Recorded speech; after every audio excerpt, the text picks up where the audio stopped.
Here are 5 creative ways to get more meetings in order to sell your product or service or to get a job. So the first way is use the mail. Okay, not many people do this. So send an item and a handwritten letter, which nobody does anymore, and it's a really nice touch. And be creative about it too, and have fun with it. For example, I went to a Tony Robbins event, and one of his guest speakers explained how he got a $1 million customer by mailing a handwritten letter and, more importantly, a small wooden box. And in that small wooden box was a silver dollar from the 1800s that looked like this. And of course, a silver dollar from the 1800s is worth more than $1. And the letter that he mailed and included with the box said this: "Dear sir, in this box is a $1 coin from the 1800s. But like my product, the face value is much more than $1. I'd be honored and humbled if I could please meet with you for a few minutes to explain this in more detail. Thank you." And when I used to work in the venture capital industry as a venture capitalist, it's really hard for startups to get meetings. So one startup actually mailed a poster that had me with a cowboy hat on. Let me try to play the part here. With me with a cowboy hat on. And instead of the poster saying "wanted dead or alive," it said "wanted, a meeting with you, Chris," and a picture of me to talk about how our company will put a dent in the universe. I took that meeting. It was actually a lot of fun. And when you do this, the worst thing that can happen is they don't respond. But most people will respond, as they're going to appreciate your creative approach. And the second way to get a meeting with a customer or an informational meeting with potential employer is to go to the Twitter profile of that person you want to meet with and just see who they follow. If they follow a sports team or a certain player, for example, Michael Jordan, then you can email them. And in the subject line of that email, you can write "great quote from Michael Jordan." And then you could start the email with a quote, like my favorite quote here, one of my many props on my messy floor. You can start with a quote, which says this in the email: "I failed over and over again, and that's why I succeed." And then you can write something that humbly brags. You can write something in the email below that quote that humbly brags about your product or you. For example, "I've also failed many times when building my company, but I finally figured out how to save my customers 30% annually. And I'd be honored and humbled if we can please do a quick Zoom call or have a coffee meeting to discuss how I can also save you 30% annually on your expenses." Now, sports is wonderful boardroom talk. And one mistake we all make earlier in our careers is when we get meetings, we jump right into talking about the purpose of the meeting. No. We have to bond before business. So before any meeting, make sure you go to the Twitter profile of the person you want to meet with so that you know what to bond about when you first meet them. And don't make it obvious, like, "I was stalking you on Twitter and I noticed that you like baseball." And just make it natural too when you meet with them to talk about those topics that you're passionate about as well. And in your email, last thing I'll say about this, or letter, please make it short, because less is more. 3 sentences tops. And recently, a student of mine actually reached out to me. And in the subject line of the email, he wrote this: "Amazing that Vladimir Guerrero got 3 home runs last night!" And Vladimir Guerrero is my favorite baseball player. He plays for the Toronto Blue Jays. And of course, I answered that email as well. Now, as many of you know, I'm a proud Canadian, although I live in the States. Proud to be here too. I'm a Canadian, so I have to make a very quick hockey reference. Okay. So you can make the subject line of your email "life-changing quote from Wayne Gretzky, ... And then the email starts with a quote about Gretzky saying that Wayne Gretzky was very successful because he skated not to where the puck is, but rather he skated to where the puck is going to be. And then you can write this: "Similarly, I'm humbled to say, and before you brag, always say the word humble. Okay, maybe it's a Canadian thing for me. I grew up that way. But Wayne Gretzky's more humble than anybody. I love that guy. You can start with this. Similarly, I'm humbled to say that my company's product knows where the market is going to be.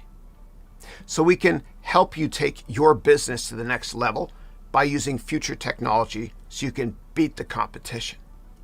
All right, let me put down my hockey stick. They're a lot lighter now than they used to be. Gosh. All right, I feel like Gerald Ford dropping stuff here. All right, so let's move on now to the third one. The third way to get a meeting with a customer or an employer is, and this works incredibly well when COVID's not an issue, but what you do is you go to where they're presenting, okay, a public forum. For example, I've actually met many CEOs and C-level executives by going to the annual shareholder meetings. And nobody goes to these things anyway. They're almost empty. And they're like 4 hours long. They're boring. You've got a couple of old investors there, along with board members and employees, and there's always bad coffee. I don't know why. And at the end of that shareholder meeting, which anybody can go to, that's right.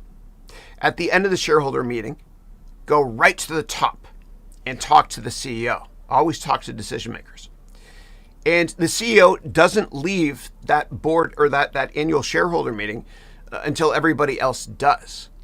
And the CEO will actually talk to you because what's happening is investors and employees and board members are there and they're watching them at that meeting. And so you can say something like this to the CEO. It's a pleasure to meet you.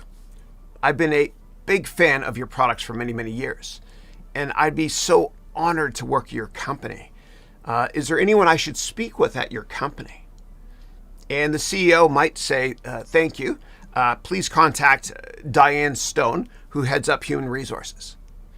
And then what you do is you email Diane Stone, okay? And in the email you say, hope all is well. Today I met with your CEO, Michael Scott, and he said to contact you regarding blah, blah, blah. Now, if you don't know the email address of Diane Stone, you can try, Diane Stone at dundermifflin.com or companyname.com, or stoned, meaning stone, and the D, the first letter of her first name, stoned, at companyname.com. Worst thing that happens is those bounce until finally one makes it through. It works. Make those emails short, though. Okay, moving on to number 4.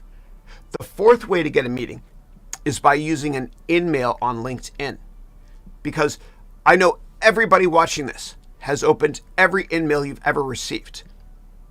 And with this in-mail that you're going to send, what you have to do is you do an advanced search on LinkedIn for people that have at least 2 things in common with you. For example, they went to the same school as you did, and they're also from the same hometown you're from. And this strategy is priceless. I promise you it works. It's priceless because imagine yourself 20 years in the future. Okay, 20 years in the future, you're 20 years more successful than you already are today. And in the future, in 20 years, you get this in-mail from this person that's 20 years younger than you, but it's basically you. It's somebody with a lot in common with you. They're from the same hometown. They went to the same school as you. And you write this message. This is what you write in the LinkedIn message to the person you do an advanced search for. Jessica, hope all is well. I'm also from Mississauga, and I also went to the Toronto French School. And I also live here in the Bay Area. Please let me know if you have time for a quick Zoom call or a coffee meeting. Thanks a lot, Chris, your future boss. I'm kidding about the Chris part. Okay. Oh, or horrible dad humor to start the day. I'm sorry. Of course they're going to take the meeting because you would too. I know you would. Don't say why you want to meet though, okay? Or they won't respond, as they might feel bad that they can't help you.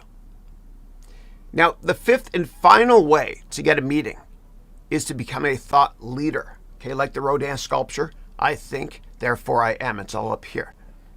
So what you can do is you can write articles weekly on LinkedIn, and then you can repurpose the content of those articles through vlogs or tweets, etc. And once you write 1 article per week for about 2 years. Then what you can do is you can take all those articles and you can put them in a book, okay? And it's really, really easy and free to create books as well. And this is how I made my book here. And what you can do is you can actually go and download my free template. I don't ask you for your email or anything. Just go to that web address there. You can download that template, which helps you to create a book in 9 inches by 6 inches format. And the template that you download from my website here, it's in Microsoft Word format. And there's one simple page of instructions at the front explaining how to publish your book for free on Kindle, Amazon Paper, and Audible, again, all for free. Then what you can do is in your meetings, you can bring the book and give it to them. And who does that? And you got to ask yourself, how badly do you want this job? Or how badly do you want this customer? Or how badly do you want to get into that university? And many of my students have actually done this, and it's worked out incredibly well for them as well. And for more details on many more creative ways to network and getting your dream job, please go to haroneducation.com and check out my MBA degree program or download my free networking book, which is a couple hundred pages.